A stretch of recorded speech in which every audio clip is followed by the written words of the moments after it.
Welcome sa Ultimate Guide sa pagbili ng bisikleta. Maglalakbay ako patungo sa kawalan upang amunin tong pangarap sa buhay at susuungin ko itong kadiliman.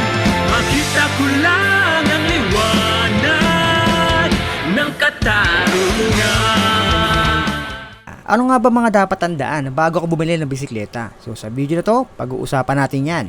Let's go! Unang-una, dapat alamin mo muna kung ano yung bike na gusto mo. Merong iba't ibang klase ng bike. Merong gravel bike, road bike, MTB, BMX, Japanese bike, outer space bike, submarine bike, hindi kasama. Fixie, yan yung mga kadalasan nakikita natin sa kalsada. Depende rin sa riding style na gusto mo. Para sa akin, pinakamagandang magsimula sa MTB. Kasi sa MTB or mountain bike, parang pangkalahatan yan eh. Pwede ka sa lubak, pwede ka sa off-road, pwede ka sa patag, pwede ka sa tubig. Ako ba? Kumbaga, pwede ka kahit saang lugar, kahit sa bundok. Kaya nga mountain bike, di ba? Kung mo earn patag ka lang naman, pwede mong itry yung road bike. So sa road bike kasi sa patag lang talaga siya mostly ginagamit. Pero kung gusto mong mag-off-road, pwede ka namang mag-gravel bike. Si gravel bike naman ay pwede sa mga off-road na rides. So kung long ride na mayroong halong budol na may mga lubak, gravel bike ang nababagay sa'yo, Modja. Pangalawa, ito yung pinaka-importante sa lahat, ang budget. Galit ka? Hindi, nagpapaliwanag lang. O kung magkano ang kaya mong waldasin para sa bike. May mga tinatawag tayong budget bike. Itong budget bike na to, magkakaiba tayo ng pananaw dito. Pero para sa akin, ang meaning ng budget bike ay yung kayang i-afford ng kahit sa sino nga tao. Nagsisimula ito sa 2,000 pataas. Sabihin natin 2,000 hanggang 10,000 siguro, mga ganong range. May tinatawag din tayong project bike. Itong project bike na to, ito talaga yung pinakamasasuggest ko kung ang budget mo ay lumalagpas ng 20 hanggang 50,000 pataas. Bakit?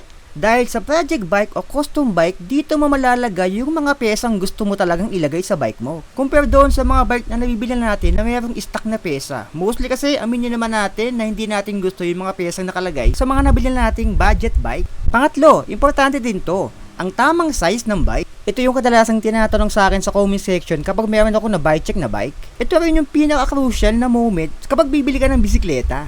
Ano ang tamang size na para sa'yo? Iba-iba tayo ng size ng katawan. Merong mahaba yung torso, mahaba yung kamay, mahaba yung legs, daddy long legs. Meron din namang hybrid. Mahaba yung torso, maliit yung kamay, maliit din yung legs, vice versa. Mostly sa mga road bike, gravel bike, and fixie, ang makikita mong sukat doon ay via centimeter. Minsan, 40 to 50 cm, 54, 52. Sa MTB naman, via inch. 15, 17, 19. Nakakalito, diba? Hindi mo alam yung tamang sukat na para sa'yo. May mga bike brands na nakalagay na mismo sa kanilang C-tube yung tamang height ng rider na para doon sa bike. So be it, paano kung walang nakalagay? Di wag ka na bumili. Tapos ang vlog na to. Nakatipid ka na, nakahipon ka pa. Kapag nag-google ka, maraming lalabas na diagram para sa mga size ng bike for MTB, road bike, and gravel bike. Pero yung mga yon ay guide lang naman. Kung hindi ka naman atleta at hindi ka naman kakarera, hindi mo kailangan ng bike fit. Ang pinakamasasuggest ko sa'yo ay pumunta ka sa bike shop at sakyan mo yung mekaniko, yung bike na bibilin mo para wala kang pagsisisi sa bike na mabibili mo. Sakyan mo yung bike na hindi ka nakatapak sa pedals. Pangalawa, kung lalaki ka, dapat hindi sasabit yung itlog mo o yung puwet mo doon sa top tube. Pangatlo, dapat nakalapat yung paa mo doon sa mismong sahig. Dapat hindi ka nakatingkayad. Importante yan. Bakit? Dahil kapag traffic, yan ang magiging posisyon mo. Mahirap kapag traffic tapos nakatingkayad ka tapos sumasabit pa yung itlog mo sa may top tube, di ba? No. Importante rin yung range o yung sukat ng top tube. Kaya nga sabi ko sa'yo, di ba? Sakyan mo. Kung feeling mo medyo sasakit yung likod mo kapag nagbike ka gamit yan, pwede ka naman magpalit ng haba ng stem.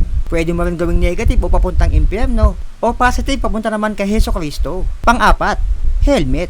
Importante rin ang helmet syempre. Tiparin mo na ang pyesa ng bike mo, wag lang ang helmet. Dahil yan ang sasalba sa'yo sa katangahan mo, sa mga rides mo kapag sumemplang ka. Kaya bumili kayo ng quality helmet kung ayaw nyo makita ng maaga si Heso Kristo. Hanggang dyan na lang muna yung ating content tungkol sa Ultimate Guide sa pagbili ng bisikleta. Kung meron kayong mga gusto content, i-comment nyo sa baba. Gagawa natin yan ng content soon. So yun lang. Maraming salamat. So be it. I love you all. Signing off. Woo!